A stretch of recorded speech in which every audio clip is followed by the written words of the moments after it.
Siku za mwanzo nilikuwa mtu wa mazoezi sana. Nilikuwa mtu wa mazoezi mpaka nilipokutana na tukio hili kwenye sini. Yes. Hii sini ilinitegua mkono. Tulimpa uhusika, alikuwa sio mwigizaji wa kunikata ule mtaa. Kwa hiyo jamaa akawa amekuja amekula zote afu kwa nguvu zote kama kunikomoa. Kwa hiyo niliumia. Baada ya hapo ilibidi niendelee na sini kwa sababu hata sini iliyofuata ilikuwa ni ya kukimbizana. Hata ukiniona ninavyokimbia mkono wangu ulikuwa au move vizuri kwa sababu ya maumivu.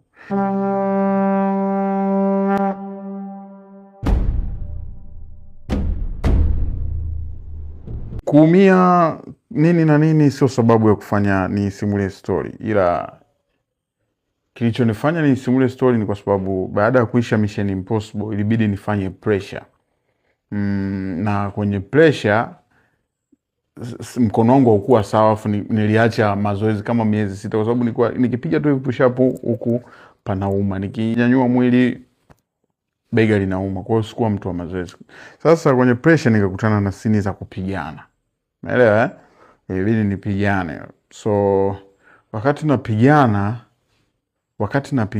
nilikuwa nasikia maumivu ya mkono, lakini pia sikumwambia mtu wala sikuelezea popote kwamba kuna kitu nacho au siwezi kufanya. Ilibidi nifanye.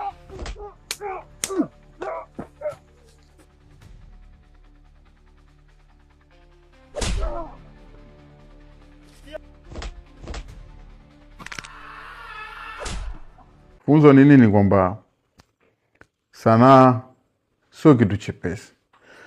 Sanaa ni vazi la heshima ambalo sio kila mtu litampendeza. Sanaa sio kuvaa vizuri upendeze. Yaani sanaa ni utumwa kwa msanii husika. Unatakiwa ujitume kweli. Yaani upambanie kile kitu ambacho unatakiwa ufanye. Upambanie nafasi yako. Hakuna mtu ambaye anakuja kukusave.